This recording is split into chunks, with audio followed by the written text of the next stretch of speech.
नागरिक समाज भन्नेले पनि सुनोस्, बौद्धिक भन्नेले पनि सुनोस्, त्यसको एउटा पदको लागि यस्तो किसिमको हरकत गर्दै हिँड्नु, बोल्दै हिँड्नु, लेख्दै पनि हिँड्नु, यिनीहरू लेख्दै पनि गरेको म देख्छु। युनिभर्सिटीमा प्राध्यापक अरे लेखेर राख्नु यिनीहरूले, यो एकदम गलत हो। यो केपी ओली प्रतिगामी होइनन्, केपी ओली स्वेच्छाचारी मात्रै हुन्। केपी ओलीले जनमत लिएर, जनताको आदेश लिएर 5 वर्षको लागि प्रधानमन्त्रीत्व, यो सबैभन्दा राम्रो थाहा छ भने नेपाली काङ्ग्रेस, किन त्यो एउटा डेमोक्रेटिक पार्टी हो, सबैभन्दा राम्रो थाहा छ त्यसलाई। उसलाई किन बोल्दैन? ऊ त प्रधानमन्त्री भइसक्यो। उसलाई 5 वर्ष प्रतिपक्षमा बस्ने जनादेश हो। लोकतन्त्रमा जनताको आदेशको विपरीत जाने अधिकार कसलाई छ? केपी ओलीले उनीहरूले भने जस्तै गरेको भए, प्रतिगमन नै गरेको भए पनि, आखिर गरिहालेको त थिएन। 2.5 वर्षमा त यसलाई हामी सहजै आफ्नो किताबमा विषय ल्याउन सक्थ्यौँ नि। किन छोडेको त प्रचण्डले? त्यो उनले भने मैले गल्ती गरेँ, मैले केपी ओलीमाथि विश्वास गरेँ, म उदार भएँ, उनी उदार हुने अनि उनी गल्ती गर्ने अनि केपी ओली प्रतिगामी हुने, त्यस्तो पनि हुन्छ? अनि त्यस्तो कुराको पछाडि नागरिक समाज लाग्ने, बौद्धिक लाग्ने, मिडिया लाग्ने, त्यस्तो पनि हुन्छ? यो नेताहरूको पद विषयको झगडा हो। आफ्नो स्वास्नीलाई राष्ट्रपति बनाउने, छोरीलाई मन्त्री बनाउने, बुहारीलाई मन्त्री बनाउने, यो प्रतिस्पर्धा हो। अब अहिले माधव नेपालको त देखिहाल्यो नि, माधव नेपाल यति गरेर चाहिँ लोकतन्त्र के भन्नुभयो होइन?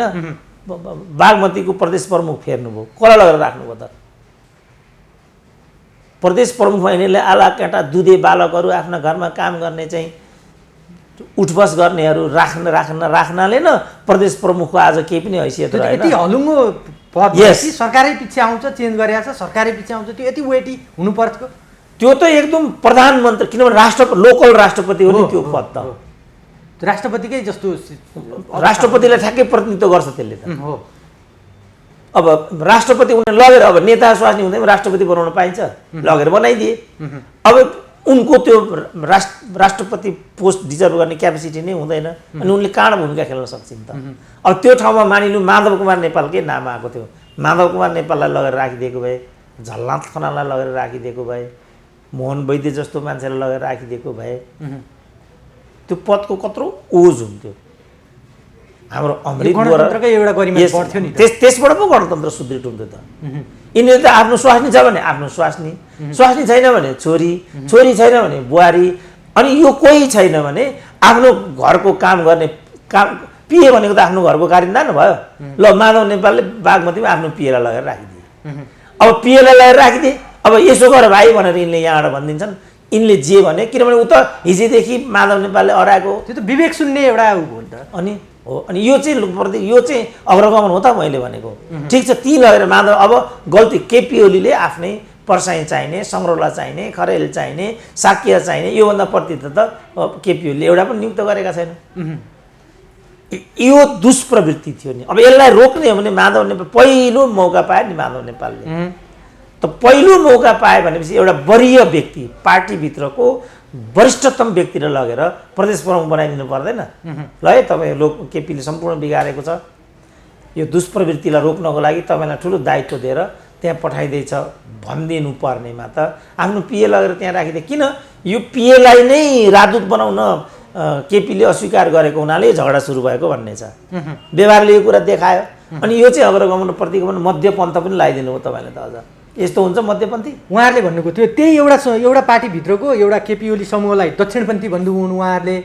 अर्को एउटा गुट छ भीम रावल घनश्याम भुषालहरूको अस्ति जानुभएको 10 भाइहरूलाई, उहाँहरू दक्षिणपन्थी नभएर मध्यपन्थी हो भनेर भन्नुभयो उहाँहरूले। त्यो डाक्टर साहब, यो मध्यपन्थी भने पनि के हो? आम तपाईँ एउटा यो त्यो भलै त्यो नहोला, तर यसको परिभाषामा जाँदाखेरि मध्यपन्थ भने के हो? यहाँबाट पनि सुरुवात गरेर भीम रावलहरूलाई त्यो ट्याग दिन मिल्छ कि मिल्दैन? तपाईँ अलिकति मिल्दैन। यो केही पनि, यो यिनीहरूले भनेको केही पनि कुरा मिल्दैन। न यो कम्युनिजम हो, न यो लोकतन्त्र हो, न यो वामपन्थ पनि होइन यिनीहरूको त।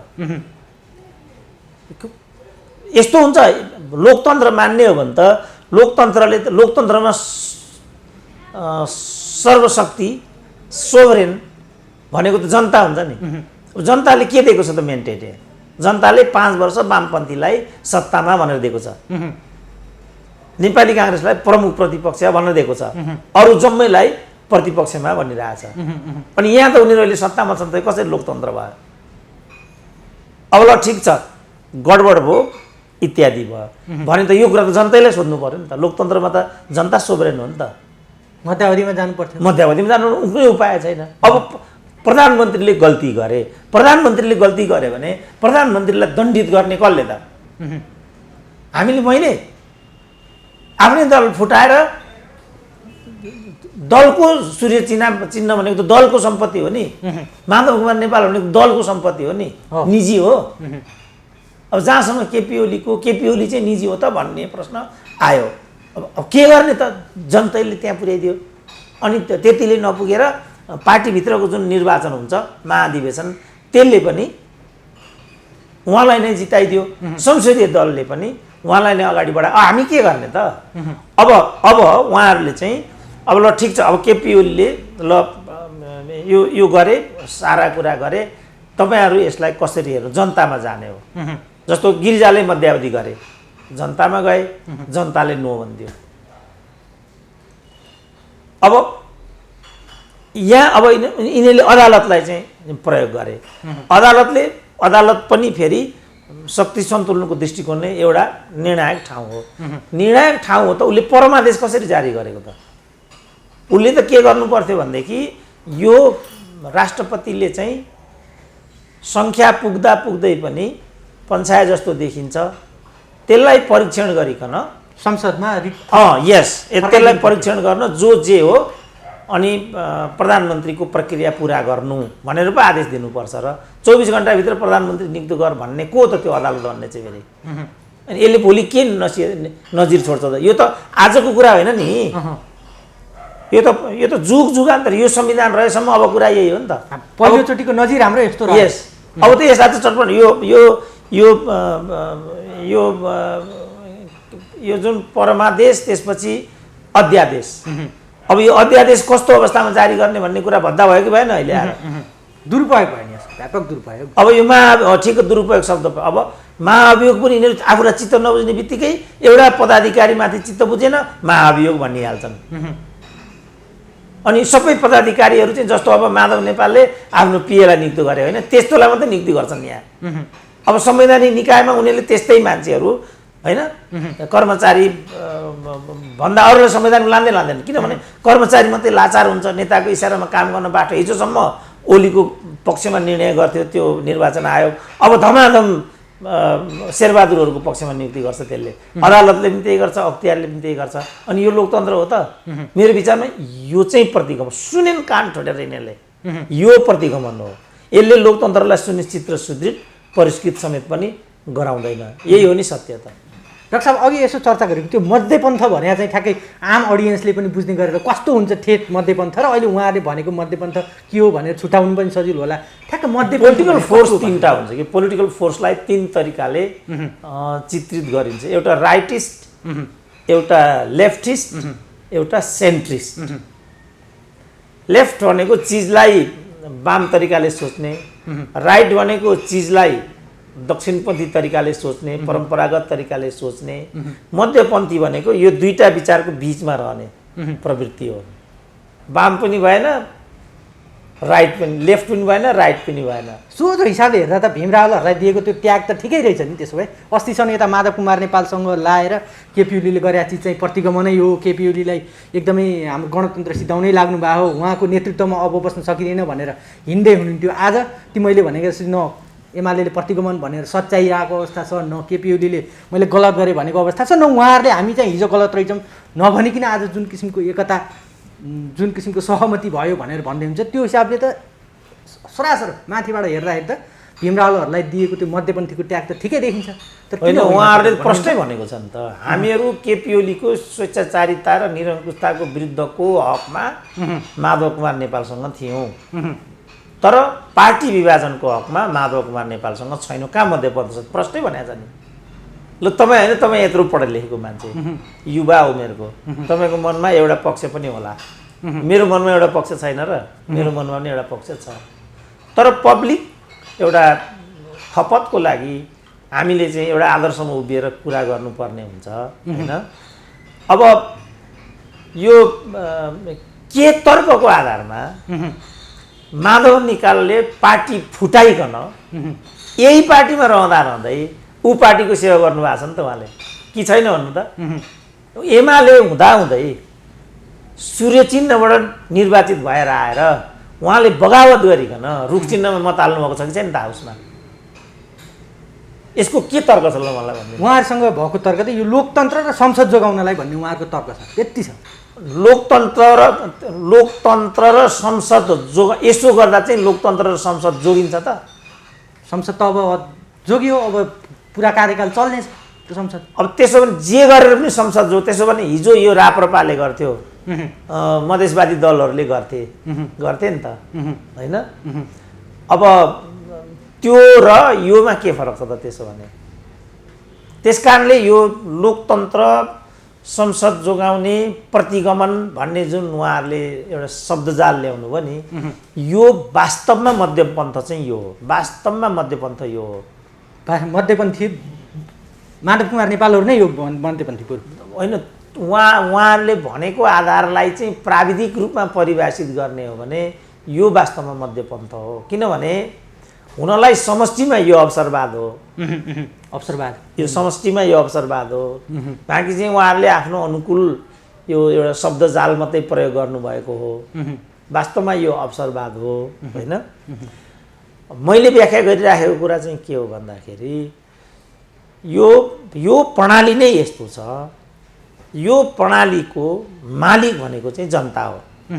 अब यहाँ त जनताको वारिस लिएर आएका यिनीहरूले आफूलाई मालिकको रूपमा, तपाईँ यही सिम्पल भन्नुहोस् न, जुन शक्ति अहिले सत्तामा छ यसलाई सत्तामा जाने म्यान्डेट हो त? होइन, तर परिस्थितिले ल्यायो।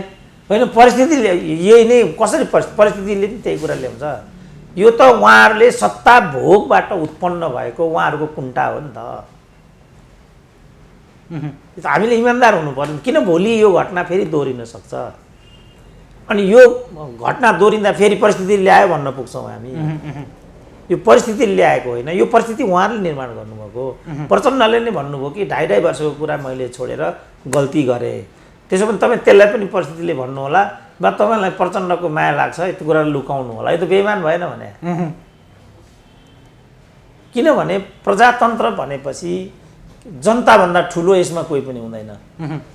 त्यसकारण यी प्रतिनिधिहरू जनताको वारिस लिएर त्यहाँ पुगेका हुन्छन्। जनताले जे म्यान्डेट दिएर उनीहरूलाई त्यहाँ पठाएको हुन्छ, उनीहरू दाइन देब्रे गर्न पाउँदैन। किनभने उनीहरू आफै मालिक होइनन् नि, उनीहरू त जनताका नोकर हुन्। अब यो गरिब मुलुक भएको हुनाले उनीहरूलाई माननीय भन्छन्, सम्माननीय भन्छन्, ढोग्छन्, त्यो अर्कै कुरा हो। त्यो उनीहरूको दासत्व, उनीहरूको चेतनाको कुरा हो। तर वास्तवमा त उनीहरू त मालिक त होइनन् नि, उनीहरू जनताका प्रतिनिधिहरू हुन्। सभ्य भाषामा र भाषामा त उनीहरू जनताका नोकरहरू हुन्। कर्मचारीको कुरा पनि यही हो, भन्दै सिभिल सर्भेन्ट भनिन्छ। अब तपाईँ कर्मचारी भए ठाउँमा जानुहोस्, अहिले खरदारै भए ठाउँमा जानुहोस्, तपाईँलाई उसले मान्छे ठान्दैन नि, नोकर हो। तपाईँले दिएको करबाट तलब खाने मान्छे हो त्यो त, त्यो तपाईँको मालिक हो। त्यो ल जो सिडिओलाई भेट्न जानुहोस्, तपाईँलाई कस्तो व्यवहार गर्छ त्यसले? प्रहरीको एउटा जवानलाई मात्रै भेट्नुहोस् त, ऊ त्यो जवानलाई मात्रै भेट्नुहोस् एकचोटि तपाईँ, अलि मात्रै के छ भाइ भनेर ठुलो मात्रै बोल्नुहोस्, तपाईँलाई त्यही कुर्छ त्यसले। किन उसलाई के भ्रम छ भने म ठुलो मान्छे हुँ भन्ने छ। ठुलो मान्छे हो त त्यो। त्यस कारणले हामीले लोकतन्त्रमा एउटा सिभिल क्यारेक्टर पनि डेभलप गर्नु पर्यो। सिटिजनरी चाहियो। पिपुल सोभरेन्टी भनेको त्यो हो। जनता मालिक हो, हामी सबैको मालिक जनता हो। हामीले बिरायौँ भने हामीलाई दण्डित गर्ने पनि उही जनता हो। फेरि डाक्टर साहब, अब तपाईँ एउटा त्रिभुवन विश्वविद्यालयको राजनीतिशास्त्रको प्राध्यापक पनि, इतिहासको पनि तपाईँसँग निकै लामो राम्रो ज्ञान पनि छ। नेपालको अझ विशेष गरी भनौँ, कुनै पनि एउटा दल चाहिँ विभाजन आइसकेपछि त्यो विभाजन भएर गएको दलको इतिहास त्यति, चाहे त्यो मालेकालीन, चाहे अब काङ्ग्रेस प्रजातान्त्रिक सबै हेरौँ, फुटको औचित्य पुष्टि गर्न, जनमतबाट पुष्टि गर्न सकेको इतिहास हामीसँग छैन।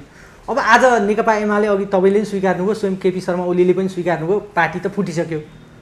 अब यिनीहरूको भविष्य चाहिँ कस्तो देख्नुहुन्छ? माधव कुमारहरूको भविष्य कस्तो देख्नुहुन्छ? नेकपा एमालेको भविष्य चाहिँ के देख्नुहुन्छ? यो फुटले जनमतको हिसाबले कसलाई कस्तो, कुन ठाउँमा?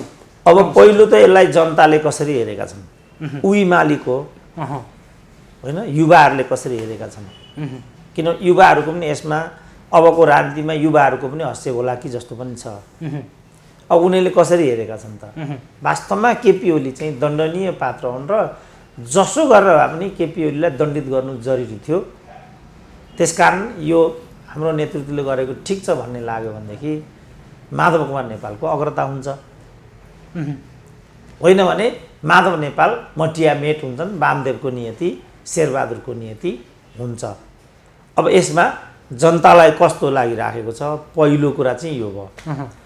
दोस्रो कुरा चाहिँ चुनावी ट्याक्टिस कसरी चाहिँ बन्छ।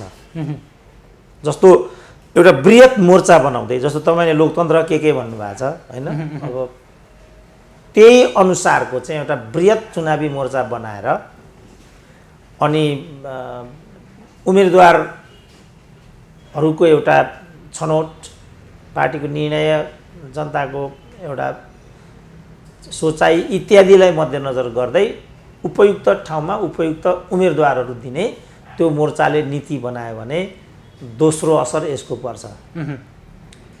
अनि तेस्रो चाहिँ अब एउटा बृहत कम्युनिस्ट पार्टी निर्माणको कुरा पनि छ।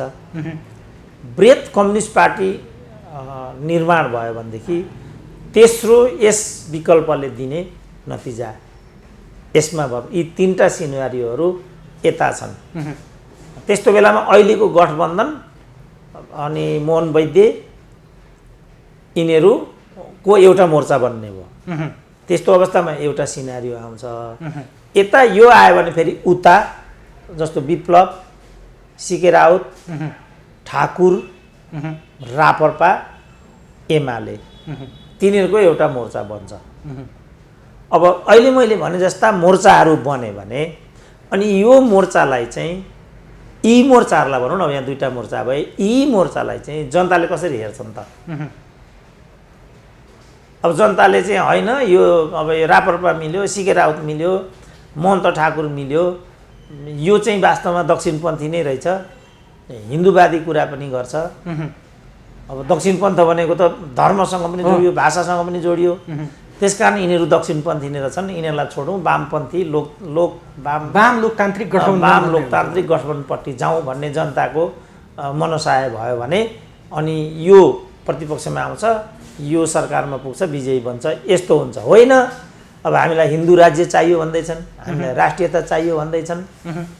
फेरि विप्लव त्यहाँ मिसियो भने विप्लवलाई सबभन्दा र्याडिकल पनि भनिराखेको छ।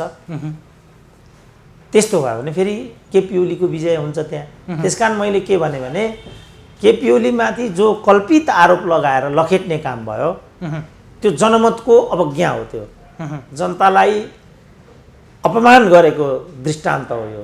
त्यस्तो भएको हुनाले अबको सहानुभूति चाहिँ केपी ओलीसँग भए ठाउँमा पुग्ने खतरा प्रबल छ। मैले चाहिँ यो भनेको छु। अब जनता के गर्छन्, अब उनीहरू त मभन्दा नि माथि हुन्, उनीहरूभन्दा माथि, उनीहरूभन्दा ठुलो कोही पनि छैन। हामीले जनतालाई दुःख दिएको, हेपेको, ठेलेको, पेलेको मात्रै हो। वास्तवमा त जनता नहुने भने होइन, जनताले त्यत्रो त्याग नगरेको भए कसरी प्रचण्ड हुन्थे, शेरबहादुर हुन्थे होइन। अहिले जनताको छोरो भारी बोकेको बोकै छ। यिनीहरूका छोराहरू त रातोरात वकिल साहब, इन्जिनियर साहब, प्रोफेसर साहब हुन्छन्। त्यसकारण लोकतन्त्रलाई जसरी यिनीहरूले प्रताडित गरेका छन्, यिनीहरू त वास्तवमा भत्सर्न योग्य पात्रहरू हुन् नि। त अघि मैले युवाहरूको जुन एउटा कुरा उठाएँ, त्यो युवाले पनि त यो कुरा त हेरिरह होला। देश विदेशमा गएको छ, उसले लोकतन्त्र नजिकबाट निहालेको छ नि त। उसले के हो लोकतन्त्र भन्ने कुरा त सबैभन्दा बढी उसलाई थाहा छ नि त। अनि भोलि त्यो जनमत पनि जहाँ पुर्याउनु पर्ने हो त्यहाँ पुगिदियो भने अनि हामीले अनुमान गरेको भन्दा त बेग्लै खालको नतिजा आउँछ। होइन जनताले यसलाई चाहिँ किनबेचकै विषय बनाए, तेरो मेरो विषय बनाए, के गर्ने, नेता त मन पर्दैन तर साह्रो गाह्रो पर्दा विकल्प केही छैन, भोलि अप्ठ्यारो पर्दा हेरिदिने कोही छैन भन्ने हिसाबबाट जनताले मतदान गर्यो भने त तपाईँले सोचेको कुरा त्यहाँ केही पनि हुँदैन। नत्र सामान्यतया यिनीहरूको विगत हेर्ने हो भनेदेखि अब के हुन्छ, यिनीहरू आत्मघाती चाहिँ यिनीहरू चाहिँ यदुवंशीहरू भएको हुनाले महाभारतको युद्धमा के भयो त, आखिरी लडालड गरे विनष्ट भयो। यदुवंशीहरूको त नियति त्यही हुन्छ। अब यहाँ के हुन्छ, यिनीहरूको लक्ष्य के हुन्छ भने म हारौँ केही छैन तर केपी ओली जित्नु हुँदैन भन्ने अडान हुन्छ प्रचण्ड र माधवहरूको।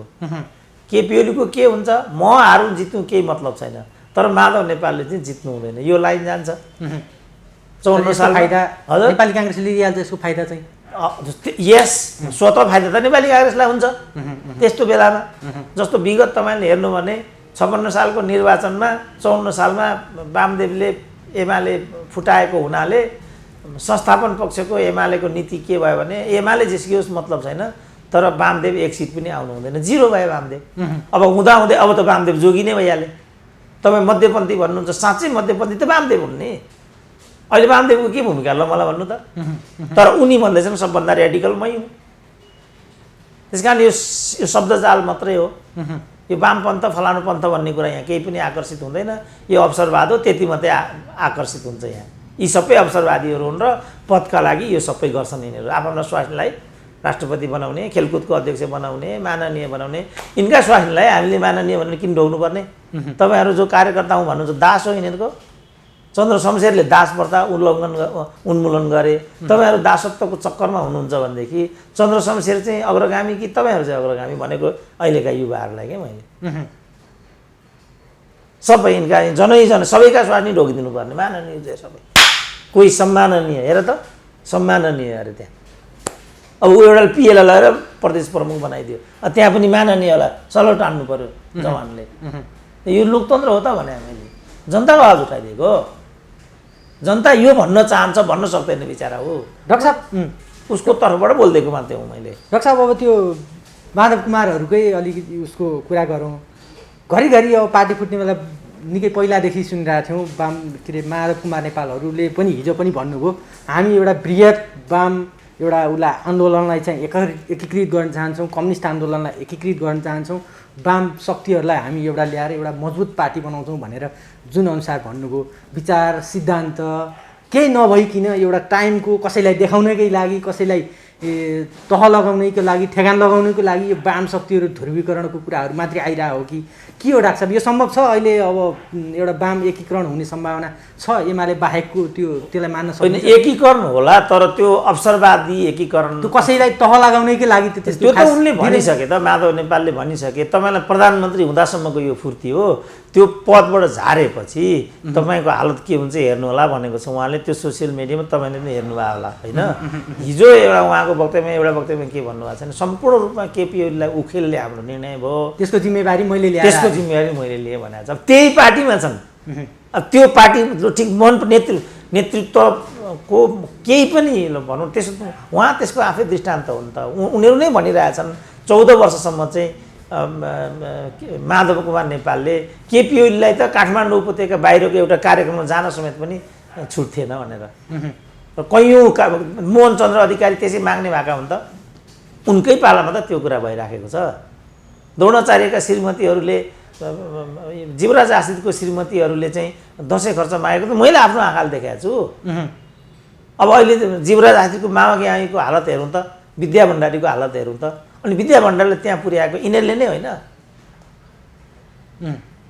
त्यस्तो यिनीहरूले हरकत गरेका छन् नि तिजो त्यस कारणले यो माधव नेपाल केपी ओली दुई पृथक भन्ने कुरा निर्णायक होइन केही न केही त हो मान्छेका स्वभावजन्य आफ्नै पनाहरू हुन्छन् म प्रोफेसर होला मेरो आफ्नै होला अर्को होला अर्काको आफ्नै होला त्यो त नहुने भन्ने कुरा होइन तर लार्जली चाहिँ एउटा प्रोफेसरले निर्वाह गर्नुपर्ने एउटा पत्रकारले निर्वाह गर्नुपर्ने भने चाहिँ एउटा नेताले त्यही दलले निर्वाचित बनाएको नेताले त्यही दलसँगको अन्तर्विरोधलाई कसरी सञ्चालन गर्नुपर्ने भन्ने अनि कम्युनिस्टको सङ्गठनात्मक पद्धति र सिद्धान्त हुँदैन जहिले पनि अल्पमत चाहिँ बहुमतको मातहत हुन्छ भिन्न मत राख्नु पर्यो भने उपयुक्त विधिबाट राख्नुपर्ने छ बहुमतको निर्णयलाई मन नपर्दै पनि अल्पमतले बोकेर हिँड्नुपर्ने छ भन्दैन त्यस्तो अल्पमतलाई यथोचित स्थान बहुमतले दिनुपर्छ राख्नको लागि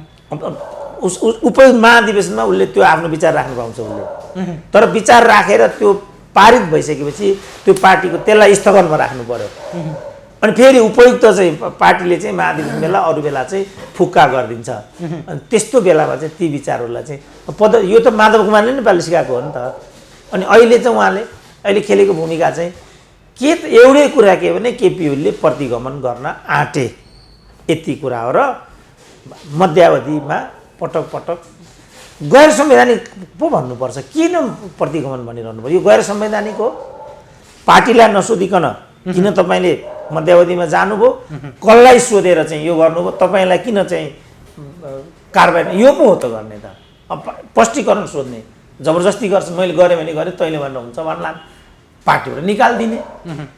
अनि पार्टीबाट निकालिदिएपछि फेरि अदालत जाने होला, मानिलिउँ। अनि अदालतले चाहिँ विधान दलको विधान सम्पूर्ण हेर्ने हो। विधानको प्रतिकूल भएको हुनाले प्रधानमन्त्रीको हरकत चाहिँ विधान बमोजिम देखिँदैन भनेर अदालतले निर्णय गरेपछि अब टेक लागेले नि केपी ओली किन प्रतिगामी र क्रान्तिकारी सारा भनिरहनु पर्यो? उहाँहरूलाई प्रष्ट कुरा के छ भने माधव कुमार नेपालका कार्यकर्तालाई केपी ओलीले आर्थिक सहायता प्रचुर मात्रामा नदिएको, यादव अहिले जो प्रदेश प्रमुख बनाए ती लगायतलाई राजदूत नबनाएको, आफ्ना 3-4 जना मान्छेलाई मन्त्री नबनाएको, यो मुख्य रूपमा यो तात्कालिक रूपमा चाहिँ केपी ओलीले माधव नेपाललाई प्रताडित र अपमानित गरेर हेपेको, ठेलेको, पेलेको, यति हो यसको कारण। यसमा कुनै चौथो कारण छैन। अनि यो प्रतिगमन हो, यो मात्रै मेरो भनाइ। डाक्टर साहब, अब अर्को एउटा प्रसङ्ग, भीम रावलहरूलाई इङ्गित गरेर अलिकति सामूहिक यो दोस्रो तहको भनिने नेताहरू यति बेला अलिकति एउटा आफ्नो बोल्ड निर्णय गरेको भए सायद एउटा नेतृत्वलाई चाहिँ एउटा उमेर समूहको नेतृत्वलाई पन्छाएर एउटा नेतृत्व गर्ने तहमा आइपुग्थे। यति बेला अलिकति साहस गरे, अब साहस गरेन। नेपालको दोस्रो पुस्ता भनिएको ऊ चाहिँ उही तहर मारा मात्रै रहेछ भन्ने किसिमको जुन किसिमका टिका टिप्पणीहरू भइरहेछन् नि डाक्टर साहब, के हो त्यसको यथार्थ? होइन, यो पुस्तामै पहिला हामीले चाहिँ केन्द्रित हुनु पर्यो। पुस्ता भनेको के हो पहिला त्यसमा जानु पर्यो, त्यसपछि मात्रै यो पुस्ता हो कि होइन भन्ने कुरा हामीले निर्कुल गर्नु पर्यो, होइन? अब त्यसरी हेर्दाखेरि पुस्ता के आधारमा भन्ने त? केन्द्रीय कमिटीमा पुगेको आधारमा पुस्ता हेर्ने कि पुस्ता केलाई भन्ने त? हाम्रो यो पार्टी सुरु भयो 6 सालमा, त्यसपछि पहिलो केन्द्रीय कमिटी बन्यो 7-8 सालमा, पहिलो महाधिवेशन भयो 10 सालमा, दोस्रो भयो 14 सालमा, तेस्रोमा आएर फेरि पार्टी विभाजित भयो, 19 सालमा आएर पार्टी विभाजित भयो।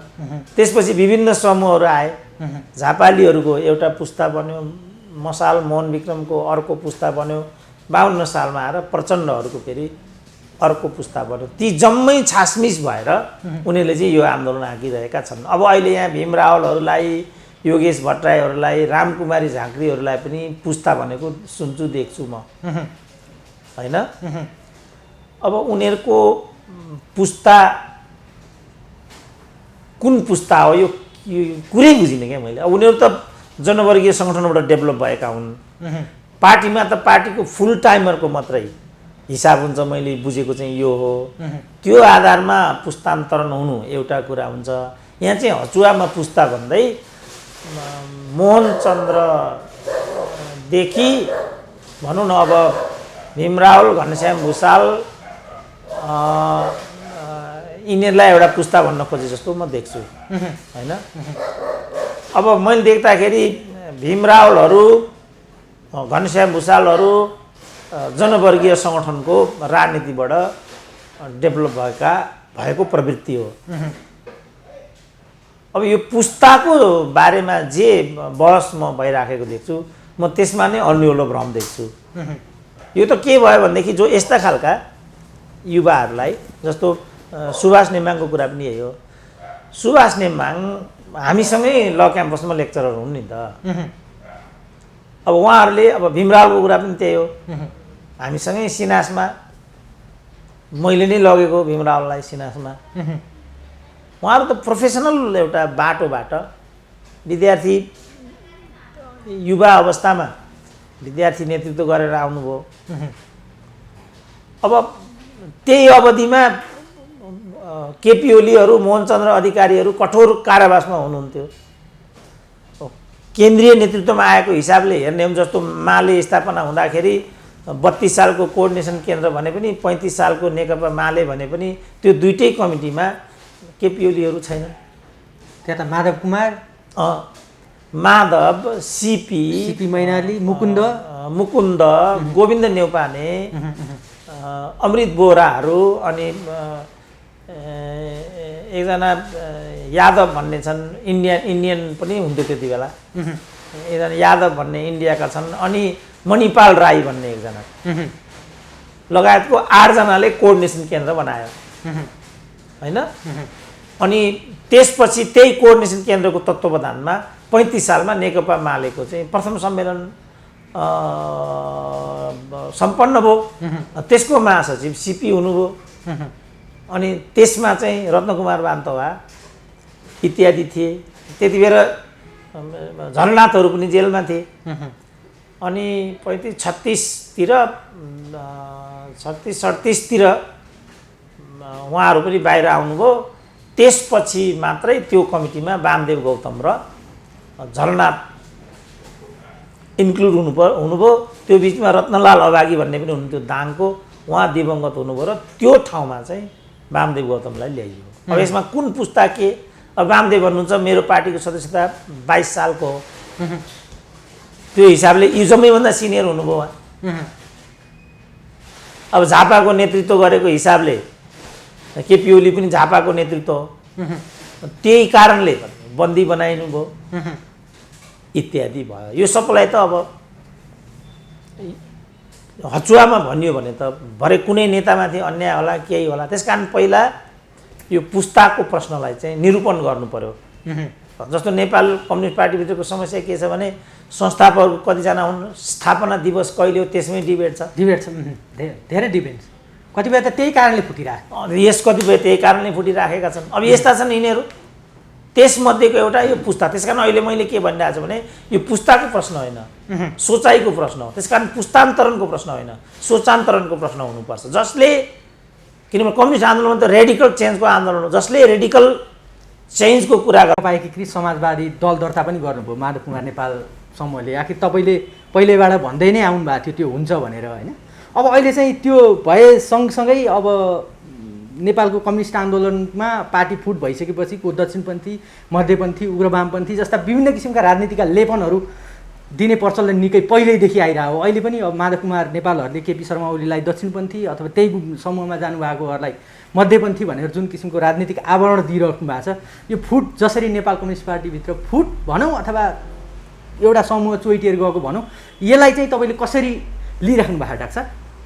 अनि यो त कम्युनिस्ट आन्दोलन होइन, पढे लेखेका टाठा बाठाहरूको भातको आन्दोलन हो र भातेहरू भातका लागि फटफटाएको स्थिति हो भन्ने मेरो बुझाइ हो। अब उनीहरूले चाहिँ यसलाई तपाईँले भने जस्तो लेपन लगाएर उग्रपन्थी, दक्षिणपन्थी, मध्यपन्थी यस्तो गरे, यो यिनीहरूको एकदमै तल्लो स्तरको बुझाइ र भनाइ हो। किनभने केपी ओली गणतन्त्रको लागि, साम्यवादको लागि 14 वर्ष कठोर कारावास बसेका नेता मध्ये हुन्। अब ती कस्ता छन्, ती कसैलाई कस्तो लाग्छ त्यो हाम्रो निजी कुरा हो। मुख्य कुरा त उनी गणतन्त्रको लागि 14 वर्ष जेल बसेका मान्छे हुन्। अनि जनताको जनमत लिएर निर्वाचनद्वारा प्रधानमन्त्री भएका हुन्। पार्टीभित्र पनि प्रतिस्पर्धाबाट विजयी बनेर संसदीय दलमा पनि सर्वसम्मत भएर त्यो ठाउँमा पुगेका हुन्। अनि त्यस्तो मान्छे चाहिँ दक्षिणपन्थी भनेपछि को चाहिँ वामपन्थी हो त नेपालमा? फेरि कत्रो भ्रमको खेती गर्यो यिनीहरूले। मलाई तर भन्न त भन्नुभयो, हिजो माधव कुमार नेपालले पनि भन्नुभयो, हामी यो नेपालको कम्युनिस्ट आन्दोलनलाई अगाडि बढाउनको लागि दक्षिणपन्थीहरूको विरुद्ध गरेको विद्रोह यो पार्टी हाम्रो बाध्यता थियो भनेर भनिदिनु भयो। भन्न त हो त भनेको, उहाँ आफै होली वाइनको प्रवक्ता र प्रचारक हो। 28वटा मुलुक घुम्नुभएको छ त्यसलाई लिएर। त्यो कुनै वामपन्थीले गर्ने आचरण हो त भने? अनि के भनेको म बुझ्दिनँ। मैले एकदमै आदर गरेको नेता हो माधव कुमार नेपाल। कमसेकम केपी ओली भन्दा त म 1000 गुणा बढी आदर गर्छु माधव कुमार नेपाललाई। यो के भनेको मैले बुझिनँ। आफ्नो पार्टीलाई फुटाएर प्रतिस्पर्धी पार्टीलाई प्रधानमन्त्री बनाउन हिँड्नु भएको छ उहाँ, जो चाहिँ नेपालको लोकतन्त्र राजा ज्ञानेन्द्रको चरणमा लगेर राख्ने बदनाम पात्र मध्ये एक भन्ने कुरा सिङ्गो लोकलाई थाहा छ। अनि त्यही चाहिँ लोकतन्त्रवादी, अनि जो राजतन्त्रको विरुद्धमा र कम्युनिजमको प्राप्तिका लागि 14 वर्ष जेलमा बस्यो र अघि मैले भनेका 3टै प्रक्रिया पुरा गरेर देशको प्रधानमन्त्री भयो, स्वयंलाई पनि हराएर नेताहरूको कार्यकर्ताहरूको बीचबाट पनि निर्वाचित भएर त्यो ठाउँमा पुग्यो। अब उसको शासकीय शैली कस्तो, उनको प्रवृत्ति कस्तो, उनले लिएका नीतिहरू कस्ता, त्यसमा डिबेट गरौँ न हामी। अनि मान्छेमा कल्पित आरोप लगाएर अनि राजा ज्ञानेन्द्रको चरणमा लोकतन्त्र बुझाउने शेरबहादुर होइनन् भन्नु त। र नेकपा एमालेको प्रमुख दुश्मन नेपाली काङ्ग्रेस हो भनेर 14 वर्षसम्म कार्यपत्र लेख्ने, दस्तावेज लेख्ने नेता उहाँ नै होइन। अनि अहिले कसरी ओली चाहिँ दक्षिणपन्थी, यसमै अलिकति डिबेट गरौँ न त आज। किनभने मलाई नै केपी ओलीको मान्छे भन्दा रहेछन् यिनीहरूले त। यो भन्दा कसरी केपी ओलीको मान्छे भइँदो रहेछ? मलाई तपाईँ पत्रकारको रूपमा तपाईँ के भन्न सक्नुहुन्छ यसमा मलाई? दक्षिणपन्थी अब उहाँहरूको तर्क चाहिँ के छ भने यत्रो संविधान सभाबाट बनेको यो संविधान गणतन्त्र मास्ने दिशामा जानुभयो, अतिवादतिर जानुभयो केपी शर्मा ओली, हामी त्यो प्रतिगमनलाई रोक्नलाई बनेको दल भनेर उहाँहरूले भन्दै हुनुहुन्छ। भलै अब त्यो सरकारमा हुनुहुन्थ्यो, दुईचोटि संविधान सभाबाट बनेको यो संसदलाई भङ्ग गर्ने काम गर्नुभयो, त्यसको चाहिँ कुनै एउटा निकासै नगरिकन त पार्टीमा मिल्ने एउटा विचार सिद्धान्तहीन एउटा मिलन मात्रै नै हुन्थ्यो त। तर त्यो त आवश्यकता त थियो पार्टी विभाजनको त राजनीतिक रूपमा होइन। पार्टी हामी त दलीय व्यवस्था छौँ नि त। दलीय व्यवस्थामा खेल्ने त दलीय परिधिभित्र होला नि त। जसलाई जे मन लाग्यो होइन। हामी यहाँ 3 जना छौँ, एउटा सहकार्य गर्न भनेर हामी यहाँ छौँ, एउटालाई चित्त बुझेन, जुर्को उठेर जान पाइन्छ त? सामान्य कुरा भनौँ न, मलाई मन परेन, खै अघि आउनु लाग्यो, आएँ, तिमीहरूको यसो झाँटा काचा हेरेँ मन परेन, जुर्को उठेर जान पाइन्छ त? साधारण एउटा मैले उदाहरण भनेको। अघि मैले भने उहाँहरू त दलीय एउटा परिधिमा हुनुहुन्छ, दलीय प्रक्रियाबाट चाहिँ पावरमा पुग्नु भएको छ। ठिक्कै शेरबहादुरको जस्तो नै केपी ओलीले गरेको भए फेरि उहाँहरूले भनेको कुरा हुन्थ्यो। जहाँसम्म मध्यावधिको कुरा छ त्यो चाहिँ प्रतिगमन होइन, त्यो स्वेच्छाचारिता मात्रै हो।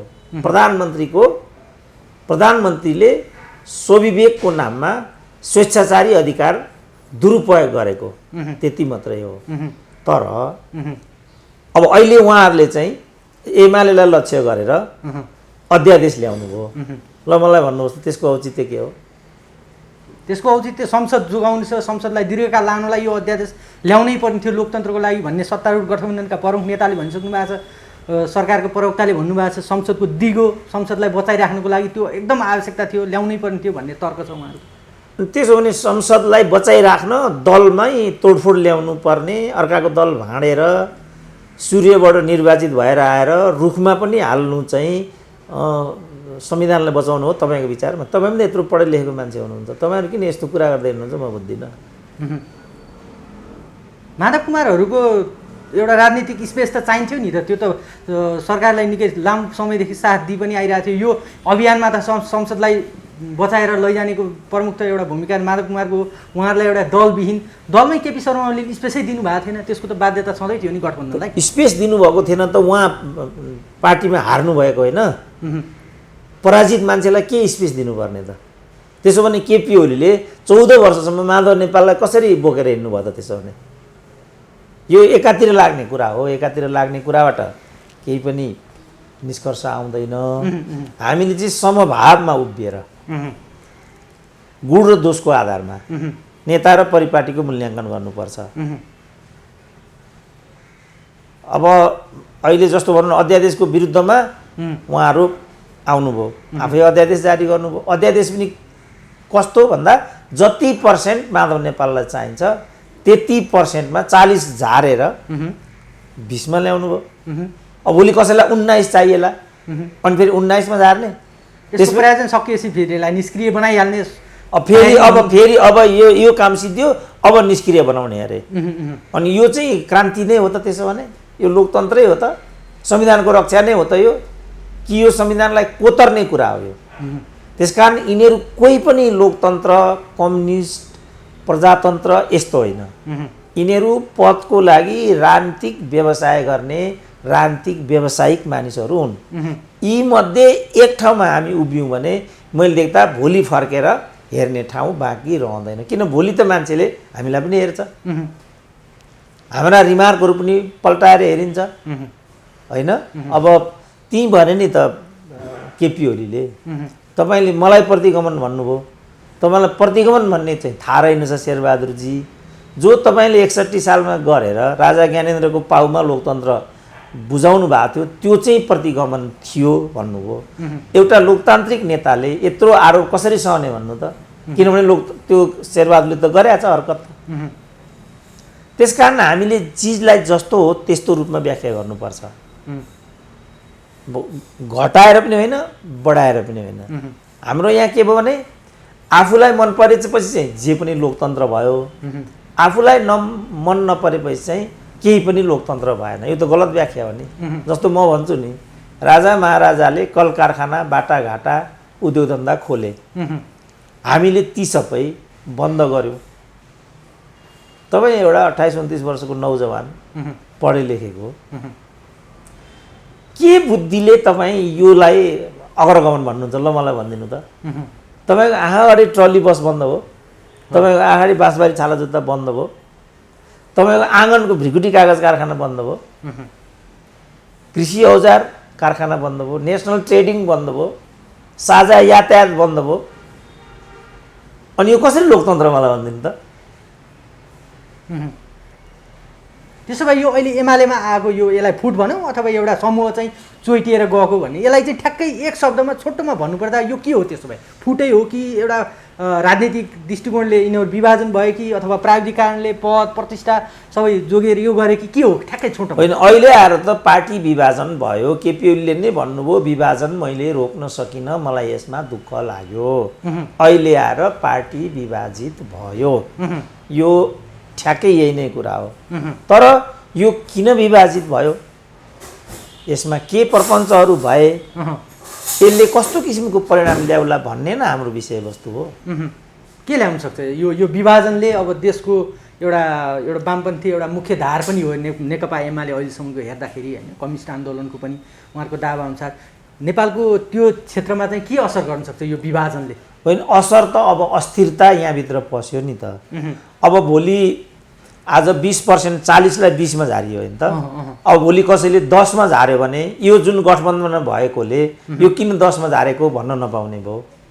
जस्तो हिजो चाहिँ यो समाजवादी पार्टीलाई लक्ष्य गरेर केपी ओलीले यस्तै अध्यादेश ल्याउँदाखेरि सिङ्गो राज्य जुरुक्क उठ्यो नि त होइन। अरू दलका मान्छेहरू पनि उठे। अब भोलि यही भयो भने उठ्न पाइन्छ कि पाइँदैन त? जस्तो अहिले नागरिक समाज भन्ने छ, एक शब्द पनि बोल्दैन नि त। अब भोलि यही भयो भने त्यो नागरिक समाजको बोली आउँछ कि आउँदैन त? आयो भने के भन्छन् त त्यसलाई मान्छेले? त्यसकारण लोकतन्त्र भनेको व्यवहारबाट चाहिँ सुदृढ बनाउने प्रणाली हो। अभ्यासबाट यसलाई चाहिँ परिष्कृत गर्दै जानुपर्छ, परिष्कृत गर्दै लगिन्छ। लोकतन्त्र चाहिँ त्यस्तो हुन्छ। जस्तो यो व्यवस्था चाहिँ युकेबाटै अनुप्राणित भएको वेस्टमिनिस्टरियल सिस्टम हो। स्वयं युकेमा त कुनै संविधान छैन, तर अब्बल किसिमको राजनीतिक लोकतान्त्रिक अभ्यास प्रजातान्त्रिक अभ्यास उनीहरू गर्छन्। त्यसकारण अब हामीले जे अहिले गरिरहेछौँ अर्काको पार्टी फोडेर, जस्तो काङ्ग्रेसकै पनि अहिले मानिलिउँ, काङ्ग्रेस 60 सदस्य भएको दल हो, त्यसमध्ये 20 जना निकालेर केपी ओलीले नै प्रपञ्च गरेर सही अथवा उनीहरूले आफै विद्रोह गरेर नै सही अर्को समूह गठन गरेर अनि शेरबहादुरको सरकारलाई ढाल दिएर अनि केपी ओलीको प्रधानमन्त्रीत्वमा अर्को सरकार बनाए भने त्यसलाई हामीले कसरी हेर्ने त? लोकतन्त्रमाथि खतरा भन्ने? यस्तो पनि ख्यालठट्टा गर्ने हो लोकतन्त्रमा? तर भयो त अहिले गरे होइन। त्यसको त केही उपाय छैन नि। लोकतन्त्र भनेको मोरल र इथिक्स हो। तपाईँले मोरल र इथिक्स मान्नुहुन्न भने त्यो लोकतन्त्रको केही पनि अर्थ हुँदैन। अब कोही मोरल आमा बाबु पाल्नुपर्छ, अधिकांशले पाल्दैनन्, अनि के गर्ने त? अब कति सपना देखेर आमा बाबुले छोराछोरी हुर्काएको हुन्छ, पढाएको हुन्छ। यो मेरो छोरो डाक्टर भयो भने यस्तो होला, इन्जिनियर भयो भने उस्तो होला, यस्तो भयो भने त्यस्तो होला भने सपना देख्छ। तर आमा बाबुले छोराछोरीले कस्तो सपना बुन्छन् त? आमा बाबुले यो सपना बुन्छन्, छोराछोरीले यो व्यवहार गर्छन्। त्यसो भने के सन्तान नै पैदा नगर्ने त? अब यहाँ ल्याउँदाखेरि यस्तो हुन्छ भनेर हामीले लोकतन्त्रै नल्याउने त्यो कुरा होइन, तर लोकतन्त्रको नाममा यस्तो गर्दा हाम्रो भूमिका के हुने भन्ने प्रश्न हो। यो मेरो चाहिँ त्यो भूमिका हो। यो तिमीहरू जे गर्दैछौ यो लोकतान्त्रिक होइन। केपी ओलीले गरेको पनि लोकतान्त्रिक होइन, तर केपी ओली त्यहाँ पुगिसकेपछि अब उनलाई लोकतान्त्रिक तरिकाले बहिर्गमन गराउनुपर्छ। यसरी बहिर्गमन गरायो भने लोकतन्त्र सुदृढ र सुनिश्चित परिष्कृत समेत हुँदैन। जस्तो अमेरिकामा ट्रम्प र नेपालका ओलीको बिचमा त केही पनि फरक छैन। तपाईँले बारम्बार पहिल्यैदेखि भन्दै आउनु। यस, यिनीहरूको बिचमा केही फरकै छैन, एउटै खालका हुन् यिनीहरू। यिनीहरू चाहिँ अहङ्कारी हुन्, दम्बी हुन्, विपक्षीलाई नमान्ने, बोलीमा लगाम नराख्ने, यस्ता खालका शासकहरू हुन् यिनीहरू। तर के गर्ने, हामीले पुर्याएको हो र केपी ओलीलाई त्यहाँ जनताले 2/3 दिए, एजेन्डा उठाए, त्यो एजेन्डामा हामी पनि दिग्भ्रमित भए, म पनि दिग्भ्रमित भएँ। त्यो सबै एउटा रापतापलाई बटुलेर त्यही एजेन्डाको भरमा उनले चाहिँ 2/3 ल्याए। अब यो लोकतन्त्र हो भने एक अवधि यो जनमतको नेता केपी ओली हुन्। अब नेकपालाई चाहिँ ठुलो सुविधा पनि थियो। ठुलो सुविधा के थियो भने प्रधानमन्त्रीत्व 2.5 वर्ष गर्ने सहमति थियो। अब यो सहमति छोडेको छ प्रचण्डले। किन छोडेको त?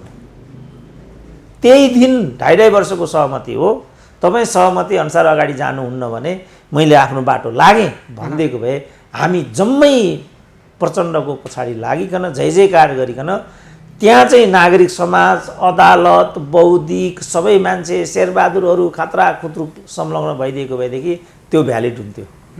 यो एकदम भ्यालिड छैन। प्रचण्डले त्यही दिनबाट आजको दिन यो यस।